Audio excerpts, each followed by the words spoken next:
Globalization is a term used to describe the interaction and integration among countries, business organizations, and cultures. As a matter of fact, the state of the modern global landscape is that of interdependence, where a disruption in the supply chain of even one country has ripple effects across the globe. Example, the global price of oil. Globalization primarily describes the economic exchange between stakeholders, but it also includes the exchange of data, intelligence, and culture. But how is it possible? How is it possible for constant exchange across distant territories to take place?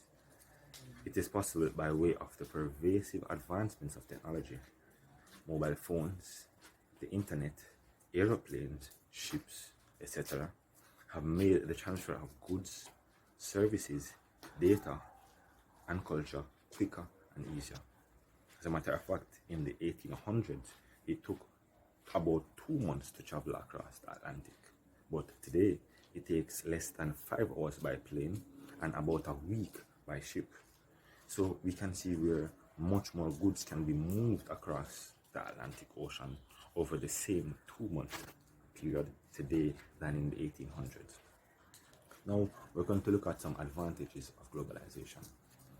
Firstly, one major element of globalization is that many corporations often move their business operations to a wide range of countries, including developing countries. This allows developing countries to catch up or close the gap between industrialized nations through increased manufacturing, which increases the nation's GDP, and the diversification of products, which reduce the price of products. Outsourcing by companies, secondly, so this is the second advantage. Outsourcing by companies also brings jobs and technology to developing countries. As a result of the introduction of business operations to a new market, jobs are created for the locals through the creation of income for persons that would otherwise have no income. Their standard of living would improve.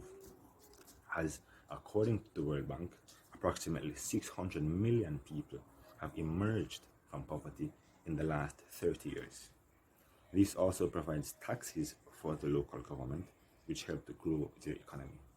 Now on to the disadvantages of globalization. Firstly, one clear result of globalization is that an economic downturn in one country can create a domino effect to its trade partners, as no country possesses all the resources necessary to support all the needs of the country, and so they depend on the resources of other countries to facilitate crucial processes. Secondly, globalization has created a concentration of wealth and power in the hands of a small corporate elite that can consume smaller competitors around the globe. Businesses that have long-standing operations within the market and therefore control a significant share of the market. Thirdly, through the use of aeroplanes, ships, and motor vehicles, there has been significant release of carbon in the environment, in the atmosphere, that has created global warming issues around the world. Also, through factories, there has been the release of chemical waste into the habitat of animals, which has resulted in widespread death of various species in the ecological system. Now, is globalization important? As we previously mentioned, no country has all the resources necessary to satisfy all the needs of its people. Therefore, in order to live a way of life that can sustain the efficiency in the needs such as food production, quality healthcare, sharing of information, just to name a few, globalization is necessary. However, how it is executed must be revised for long-term preservation. Thank you.